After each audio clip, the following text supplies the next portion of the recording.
كاين واحد السؤال اللي خاص كل شاب يسول راسو: واش انا فعلا عايش ولا كنضيع الوقت؟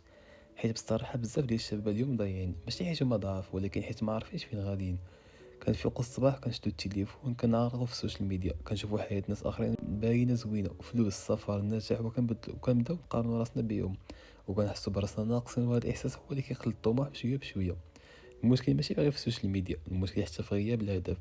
شحال من واحد سولتو شنو باغي يدير في حياته كيقول لك ما عارفش، وهاد ما عارفش هي اخطر كلمه، حيت كتخليك تعيش بلا اتجاه، بلا سبب، بلا معنى. وزيد عليها الخوف، الخوف من الفشل، الخوف من الكلام، الخوف من الناس، الخوف من التجربه. الشاب كيبقى كيفكر: واش نقدر، واش ننجح، واش الناس غيضحكوا عليا؟ وفي الاخر ما كيدير والو، وكيضيع الوقت وكيتفرج في ناس اخرين كينجحوا. وكاين حتى واحد المرض خطير سميتو الراحه الزايده. كنفضلوا نبقاو مرتاحين ما نديرو حتى مجهود، ما نخرجوش من الزون ديالنا. كنقولوا غدا نبدا، من الاثنين نبدا، من الشهر الجاي نبدا، ولكن الحقيقه عمر غدا ما كيجي. وسط هادشي كامل كيبان الشاب ضايع، ولكن الحقيقه ماشي غير ضايع، ماشي ضايع، غير محتاج يفيق، محتاج يعرف بلي الحياه ماشي سهله. ولكن حتى النجاح ماشي مستحيل. راه ما خاصكش تكون عبقري ولا تكون عندك فلوس باش تبدل حياتك. خاصك غير تبدا خطوه صغيره، كل نهار تقرا صفحه، تعلم مهاره، خدم على راسك شويه بشويه.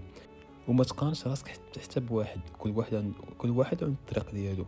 النجاح ماشي سباق مع الناس، هو سباق مع راسك ديال البارح. الا طحت عادي، الا فشلتي عادي، المهم ما توقفش، حيت الفشل ماشي نهايه، الفشل هو درس، وهو الطريق الحقيقي للنجاح.